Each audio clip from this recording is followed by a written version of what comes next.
Hello everyone, welcome to Devradi Pathshala. Today topic of discussion is cell cycle and cell division. हम अभी basics of cell cycle and cell division करेंगे और फिर हम advance की तरफ मूव करेंगे एंड साथ साथ हम PYQs भी सॉल्व करेंगे। ये टॉपिक इम्पॉर्टेंट होगा जो बच्चे CSIR, GATE, ICMR, DBT, JRF की प्रिपरेशन कर रहे हैं।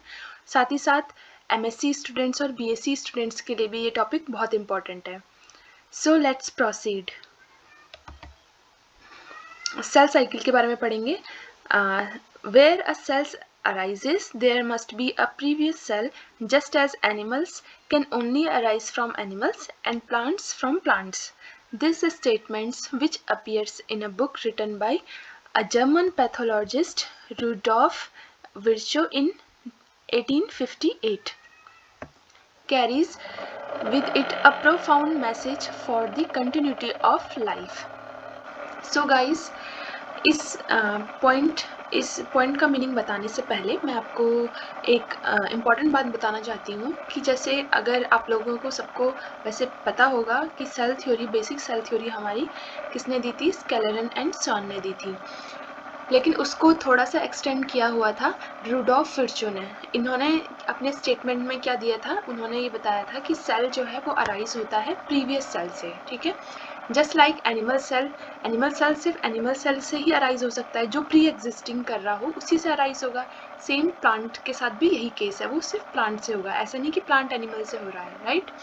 सो इनका मतलब ऐसे था कि जो अब लाइफ कैसे अर्थ में आई, जब अगर मैं बताऊं तो अराउंड 3 बिलियन ईयर्स अगो पहले हमारी अर्थ पे लाइफ आई, यानी सबसे पहला सेल फाउंड हुआ, बना होगा। वो सेल क्या था? उसे हम प्रोबायोंट कहते थे। वो ना एक प्रोकैरियोट्स था और ना ही यूकैरियोट्स, तो हो ही नहीं सकता, वो तो बहुत बाद में डेवलप हुए। सो वो प्रोबायोंट में इवोल्यूशन हुआ, इवॉल्व हुआ, धीरे धीरे म्यूटेट हुआ, फिर जाके वो प्रोकैरियोट्स में कन्वर्ट हुआ। प्रोकैरियोट्स भी बहुत डिफरेंट टाइप के बने, फिर वही प्रोकैरियोट्स धीरे धीरे इवॉल्व करके फिर यूकैरियोट्स में बने। यूकैरियोट्स में भी पहले सिंगल सेल्स बने, फिर मल्टी सेलुलरिटी आई, राइट। फिर ऑर्गन सिस्टम बने, ऑर्गन्स बने, ऑर्गन डेवलप हुए, ठीक है। फिर पूरी होल बॉडी बनी। तो ऐसे ऐसे करके पढ़ा, ये तो हमें पता ही है। सेल से सिंगल सेल से मल्टी सेलुलर बने, मल्टी सेलुलर से यानी टिश्यूज़ का फॉर्मेशन हुआ, इस टाइप से, राइट। सो कहने का मतलब ये है कि जो लाइफ है वो हमेशा प्री एग्जिस्टिंग से ही अराइज हो रही है। वो जब हुई थी तभी से वो कंटिन्यूटी पे है लाइफ अपनी, इसका कहने का मतलब ये है, ठीक है। जैसे अगर आपको ये एग्जांपल समझ में ना आए तो मैं दूसरा एग्जांपल देती हूँ। जैसे कि अगर हम जब फर्टिलाइजेशन होता है, ठीक है, मेल गैमेट्स और फीमेल का ओवम जब फ्यूज़ होता है तो एक जाइगोट बनता है, राइट। जाइगोट क्या है? एक सिंगल सेल है, ठीक है। वो सिंगल सेल क्या बनाता है? बाद में जाके पूरा ह्यूमन बॉडी बनाती है, राइट। सो वो वही सिंगल सेल हमारा क्या कर रहा है? वही हमारा ब्रेन बना रहा है, वही सिंगल सेल हमारा हार्ट बना रहा है आगे जाके, राइट। वही हमारा नर्वस सिस्टम बना रहा है, वही हमारा ब्लड वेसल्स बना रहा है, राइट। मसल्स बना रहा है, किडनी बना रहा है, डिफरेंट ऑर्गन्स बना रहा है, ठीक है। तो प्री एग्जिस्टिंग सेल से ही आगे सेल्स बन रही है, right.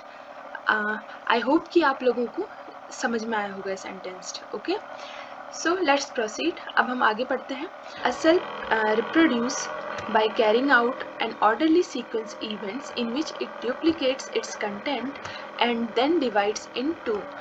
This cycle of duplication and division known as cell cycle. तो सेल साइकिल किसे बोलते हैं? ये जनरली क्या है? सेल का रिप्रोडक्शन है, ठीक है। सेल का रिप्रोडक्शन है। कैसे सेल रिप्रोड्यूस करती है? जब सेल को रिप्रोड्यूस करना होता है, यानी एक सेल जब रिप्रोड्यूस करती है वो दो डॉटर सेल्स बनाती है, right.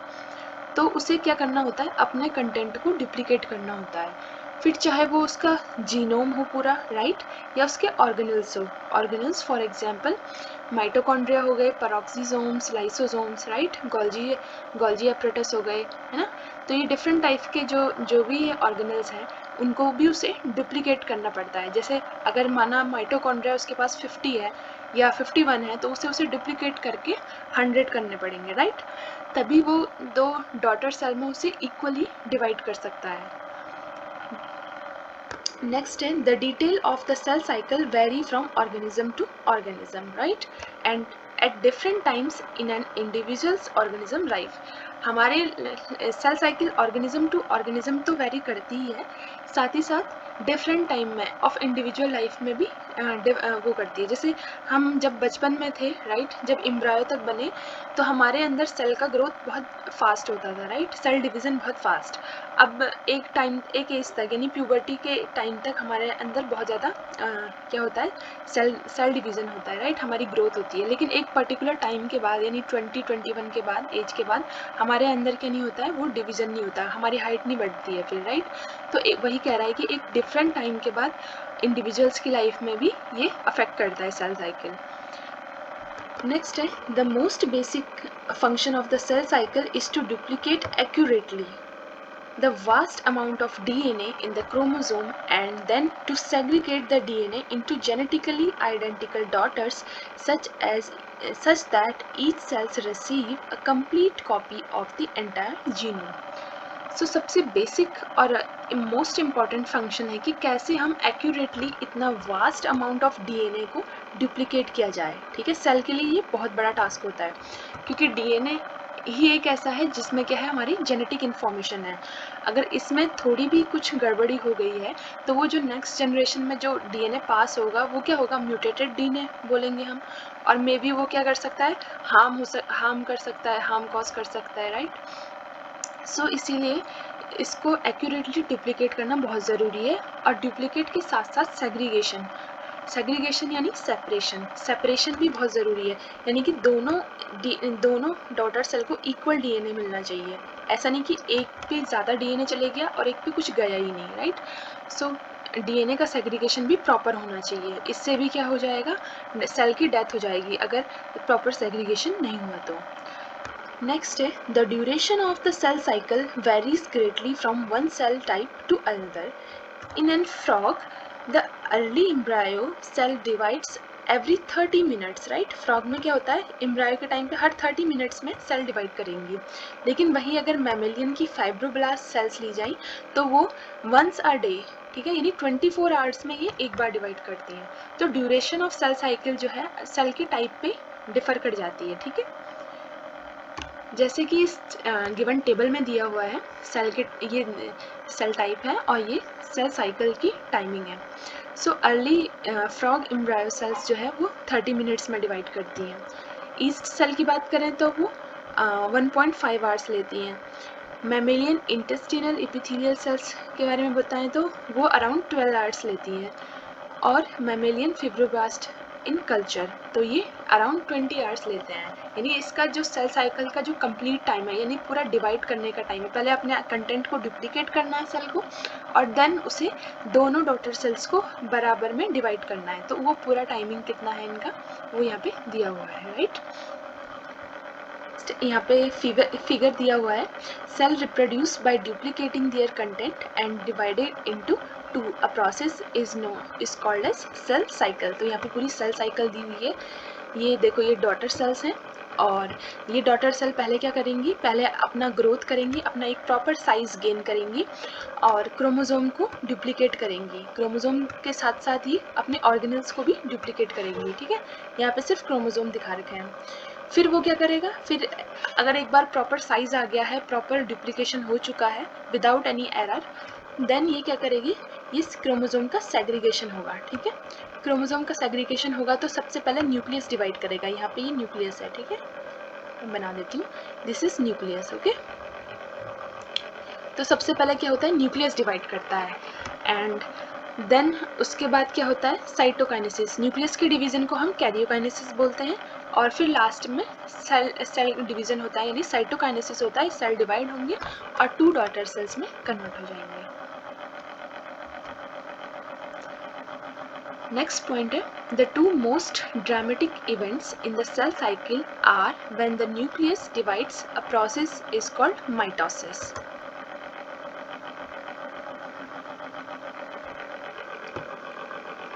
And when the cell later split into, a process is called cytokinesis. Right, तो यहाँ पे दो ड्रामेटिक इवेंट्स बताए हैं सेल साइकिल के टाइम पे जो होते हैं। सबसे पहले होता है जबकि न्यूक्लियस डिवाइड होता है, उसे हम माइटोसिस बोलते हैं, राइट। और जब बाद में जब वो न्यूक्लियस डिवाइड हो जाता है, उसके बाद जो सेल डिवाइड होता है उसे हम साइटोकाइनेसिस बोलते हैं। These two process together constitute M phase। इस फेज को हम, इन दोनों प्रोसेस जब एक साथ होती है तो हम उसे M phase बोलते हैं। M phase का फुल फॉर्म ही माइटोसिस फेज है, right. In a mammalian cell, the whole M phase takes about an hour। सिर्फ 1 घंटा लेती है ये, which is only a small fraction of the total cell cycle time। यानी एक बहुत ही छोटा टाइम लेती है M phase, ठीक है। मतलब 1 घंटे में अगर फॉर एग्जांपल 24 आवर्स में अगर हमारा सेल डिवाइड हो रहा है तो उसमें से सिर्फ 1 आवर ले रही है M phase। तो बाकी के आर कौन ले रहा है? तो बाकी के आर ले रहे हैं interface, right. The period between one M phase and the next is known as interphase। encompasses the 3 phases। Interphase में 3 phases होती हैं। वो कौन कौन सी होती है? इस फिगर में आप देख सकते हैं। G1 फेज हो गई, S फेज हो गया और G2 फेज हो गया। ये 3 फेजेस हमारे इंटरफेज में होती है, ठीक है। तो अगर हम सेल साइकिल को अगर हम डिवाइड करेंगे तो इसको 2 पार्ट्स में डिवाइड करेंगे। एक तो M फेज हो गया और एक इंटरफेज हो गया। इंटरफेज में फिर 3 फेजेस आ जाती है, G1 phase, S phase and G2 phase. During S phase, जिसे हम S फॉर सिंथेसिस फेज बोलते हैं, यहाँ पे क्या करता है सेल अपने DNA को रेप्लिकेट करता है, right. S phase is flanked by 2 gap phases, G1 and G2, during which the cell continue to grow। In phases, यानी ये gap phases क्यों होती हैं? ये सेल की ग्रोथ के लिए होती हैं। यहाँ पे क्या होता है, सेल अपना प्रॉपर साइज अटेंड करता है इन gap phases में, okay. At particular point in G1 and G2, the cell decide whether to proceed to the next phase or pause to allow more time to prepare। सो इसी G1 और G2 phase में cell decide करती है कि उसे आगे proceed करना भी है या नहीं करना है, या उसे अभी रुकना है। फॉर एग्जांपल अगर कोई सेल अपने G1 फेज में है, राइट। अब वो जाना चाहती है S फेज में, राइट। तो उसे पहले प्रॉपर चेक करना पड़ेगा कि उसने, जैसे S फेज में क्या होना है, DNA का रेप्लिकेशन होना है। तो उसे चेक करना पड़ेगा कि पहला तो भाई DNA के रेप्लिकेशन के जितने भी प्रोटीन्स हैं वो सब सिंथेसाइज हो चुके हैं या नहीं हो चुके हैं, ओके। सेल ने अपना प्रॉपर साइज अटेंड कर लिया भी या नहीं कर लिया, राइट। तो अगर ये सब हो चुका होगा तब वो आगे प्रोसीड करेगी। अगर नहीं हुआ होगा तो वो थोड़ा और टाइम लेगी G1 फेज में, ताकि वो अपना टास्क कंप्लीट कर सके, राइट। ऐसे ही G2 फेज में भी होता है। G2 फेज में भी सेल टाइम लेती है माइटोसिस फेज में जाने से पहले। ये यहाँ पे चेक करेगी कि DNA का जो रेप्लिकेशन हुआ है वो प्रॉपरली हो चुका है या नहीं, या कोई एरर तो नहीं रह गया है, राइट। अगर कोई एरर होगा तो उसे पहले ठीक किया जाएगा, फिर जाके उसे माइटोसिस फेज में भेजा जाएगा, राइट। तो ये है। नेक्स्ट बात करते हैं। अब हम डिटेल्स पढ़ेंगे ईच फेजेस की। सबसे पहले है G1 phases last for 11 hours. सबसे ज़्यादा टाइम टेकिंग जो होती है वो G1 फेज होती है। इसे 11 आवर्स लग जाते हैं इस फेज में, right. In this phase cell increase its size and organelle duplicates. यहाँ पे क्या करते हैं, सेल अपना साइज तो बढ़ाती है, साथ ही साथ अपने ऑर्गेनल्स को भी डुप्लीकेट्स करती है, right. It is the most metabolically active phase. Question आ सकता है कि सबसे ज़्यादा मेटाबॉलिकली एक्टिव फेज कौन सा है, तो वो है G1 फेज, राइट। तो यहाँ पे मोस्ट मेटाबॉलिकली एक्टिव फेज है of cell in which extensive transcription and translation occur, right. I hope कि आप लोगों को ट्रांसक्रिप्शन और ट्रांसलेशन पता होगा। ट्रांसक्रिप्शन जिन्होंने भी अगर मॉलिक्यूलर बायोलॉजी थोड़ा बहुत भी पढ़ा होगा तो उन्हें पता होगा कि ट्रांसक्रिप्शन क्या एज अ प्रोसेस जहाँ पे कि DNA जो है RNA में कन्वर्ट होता है, और ट्रांसलेशन जब RNA प्रोटीन्स में कन्वर्ट होता है, राइट। तो इस फेज में जो है बहुत सारा mRNA का फॉर्मेशन होता है, यानी ट्रांसक्रिप्शन बहुत ज़्यादा होता है, और बहुत सारा प्रोटीन भी उनसे बनता है, translation, right. This phase is identified by genome condense and cell cytosol filled with mRNA। अगर हमें जानना हो, अगर हम कोई सेल देख रहे हैं और हमें जानना हो कि ये कौन से फेज़ में है, तो G1 फेज़ की आइडेंटिटी क्या है? उसकी आइडेंटिटी ये है कि यहाँ पे जो है जीनोम जो है वो काफ़ी कंडेंस होगा, राइट। और जो सेल का साइटोसोल होगा वो mRNA से भरा होगा, क्योंकि यहाँ पे बहुत ज़्यादा ट्रांसक्रिप्शन हो रहा होता है तो mRNA सारे साइटोसोल में आ जाते हैं, right. In this phase helicase loading occur, this is the most important point. यहाँ पे जो है हेलिकेज लोड होता है, क्योंकि नेक्स्ट फेज में जाके डीएनए का रेप्लिकेशन होना है, राइट। तो डीएनए के रेप्लिकेशन के लिए हेलिकेज लोडिंग बहुत ज़रूरी है। अगर आप लोगों ने थोड़ा बहुत भी मॉलिक्यूलर बायोलॉजी पढ़ा होगा तो हेलिकेज क्या करता है, हेलिकेज जो है डीएनए आपस में होते हैं उनकी बॉन्ड्स को बीच में हाइड्रोजन बॉन्ड्स को तोड़ते हुए जाता है, राइट, ताकि वो रेप्लिकेट कर सके, राइट। तो हेलिकेज लोडिंग कहाँ पर होती है, जहाँ पे ओरिजिन ऑफ रेप्लिकेशन होता है हर एक ओराई पे। जैसे अगर हम यूकैरियोट्स की बात करें तो हमारे अंदर क्या होता है, मल्टीपल ओराई होते हैं, ओरिजिन ऑफ रेप्लिकेशन होते हैं। तो ईच ओराई में क्या होने चाहिए, हेलिकेज लोड हो जाना चाहिए। इस फेज़ के एंड तक हेलिकेज लोड हो जाना चाहिए प्रॉपर, एस फेज़ के शुरू होने से पहले, ठीक है। फिर उसके बाद एस फेज़ में कोई हेलिकेज लोडिंग नहीं होती है, राइट। यहाँ लोड हो जाता है एस फेज़ में, फिर डायरेक्ट उसका एक्टिवेशन होता है। सो अगर एस फेज़ की बात करते हैं तो ये 8 आवर्स के लिए होता है। यहाँ पे in this phase DNA replication आकर यहाँ पे रेप्लिकेट करता है डीएनए, और इन this phase histone synthesis occur, right. यहाँ पे हिस्टोन का भी सिंथेसिस होता है और सेंट्रियोल का डुप्लीकेशन यहाँ पे स्टार्ट हो जाता है, राइट, यहाँ पे इनिशिएट हो जाता है। लेकिन वो कंप्लीट कहाँ होता है, G2 फेज में होता है, यहाँ पे वो कंप्लीट नहीं होता है। This phase is identified by radioactive thymidine and DNA content present between 2N and 4N, right. So इस फेज़ को हम कैसे आइडेंटिफाई करते हैं, इसमें रेडियो एक्टिव थाइमिडीन होगा और डीएनए जो कंटेंट प्रेजेंट होगा इसमें ये 2N और 4N के बीच में होगा, राइट। जैसे कि अगर हमारा डीएनए कंटेंट 2N था, G1 फेज़ तक हमारा डीएनए कंटेंट 2N था। अब एस फेज़ में क्या हो रहा है, डीएनए रेप्लिकेट कर रहा है तो उसका कंटेंट क्या है, बढ़ रहा है, इंक्रीज़ हो रहा है। तो जो डीएनए कंटेंट है वो 2N और 4N के बीच में होगा। जब डीएनए रेप्लिकेशन कंप्लीट हो जाएगा, यानी पूरा डुप्लीकेट कर चुका होगा डीएनए, 4N बन चुका होगा, तब हम क्या बोलेंगे कि वो G2 फेज़ आ गया है, राइट। तो एस फेज़ में क्या होगा, इन दोनों के बीच में डीएनए कंटेंट होगा, ना तो 2N होगा और ना ही 4N होगा। 4N होगा तो G2 फेज़ आ जाएगा और 2N होगा तो G1 फेज़ रहेगा, राइट। तो इन दोनों के बीच में जब डीएनए कंटेंट होगा तो वो एस फेज़ होगा। इन this phase helicase activation occur, right. यहाँ पे क्या होगा, हेलिकेज का एक्टिवेशन होता है इस फेज में। नेक्स्ट हम बात करेंगे G2 फेज की। This phase is last for 4 hours, ये 4 आवर्स के लिए रहता है। इन this phase centriole duplication completes, यहाँ पे सेंट्रियोल का डुप्लीकेशन कंप्लीट हो जाता है। In this phase, synthesis of those proteins occur which are used in M phase for division. यहाँ पे किन प्रोटीन्स का सिंथेसिस होगा जो कि M फेज में काम आने वाली है, राइट। जैसे G1 फेज में कौन से प्रोटीन का सिंथेसिस हो रहा था, जो S फेज में काम आने वाली थी, यानी रेप्लिकेशन के टाइम पे काम आने वाली थी, वैसे ही G2 फेज में कौन से प्रोटीन सिंथेसिस होंगे जो M फेज में काम आने वाली है, ठीक है। और M फेज में क्या होना है, डिवीजन ही होना है finally. This phase is identified by double genome present. यहाँ पे क्या होगा, यहाँ पे हमारा जीनोम डबल हो चुका होगा, क्योंकि ये कंप्लीट रेप्लिकेट हो चुका है, एस फेज से गुजर चुका है, तो यहाँ पे कंप्लीट डीएनए क्या हो जाएगा, 4N हो जाएगा, यानी डबल हो जाएगा। यहाँ पे सिस्टर क्रोमैटिड्स प्रेजेंट होंगी और initiation of spindle fibre, right, इनका फॉर्मेशन भी इनिशिएट हो जाएगा स्पिंडल फाइबर्स का। जिनको सिस्टर क्रोमैटिड्स नहीं पता है, मैंने एक डायग्राम लिया है, मैं उसके थ्रू आप लोगों को समझाने की कोशिश करती हूँ क्या होता है क्रोमैटिड्स, क्या होता है क्रोमोसोम, राइट। यहाँ पे क्या है, ये सेंट्रोमियर है, दिस इज सेंट्रोमियर। इस सिंगल को हम क्या बोलते हैं, जो ये सिंगल दिख रहा है इसे हम क्रोमैटिड बोलते हैं, right, this is a chromatid.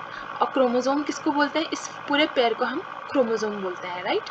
अगर हमें इन्हें सिंगली बोलना होगा तो हम इन्हें क्रोमैटिड्स बोलते हैं। दिस इज द सेंट्रोमियर, ठीक है।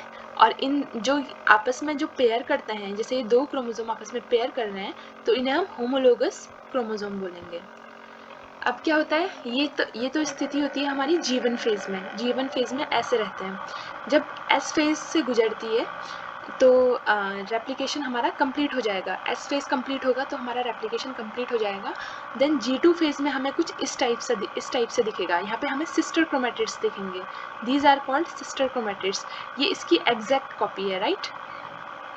ये इस क्रोमेटिड की एग्जैक्ट कॉपी ये वाली है, राइट। तो इन्हें हम सिस्टर क्रोमेटिड्स बोलते हैं। वैसे ही सेम ये भी क्या है, सिस्टर क्रोमेटिड्स हैं। और ये आपस में क्या है, ये दोनों आपस में क्या है, homologous chromosome, right. I hope आप लोगों को ये कॉन्सेप्ट समझ में आ गया हो। नेक्स्ट हम बात करते हैं एम फेज की। एम फेज 1 आवर्स के लिए होता है। This phase is last for 1 hours, 1 hour के लिए ही होता है एम फेज। जहाँ पे कि एक्चुअल डिवीजन हो रहा है वहाँ पे वो सिर्फ 1 आवर लेता है, right. In this phase karyokinesis and cytokinesis occur. यहाँ पे क्या होगा, कैरियोकाइनेसिस होगा और साइटोकाइनेसिस होगा। This phase is identified by absence of nuclear membrane. ये बहुत इंपॉर्टेंट है। ये फेज को हम कैसे आइडेंटिफाई करेंगे, यहाँ पे न्यूक्लियर मेम्ब्रेन क्या होगी, एब्सेंट होगी और स्पिंडल फाइबर प्रेजेंट होंगे, ठीक है।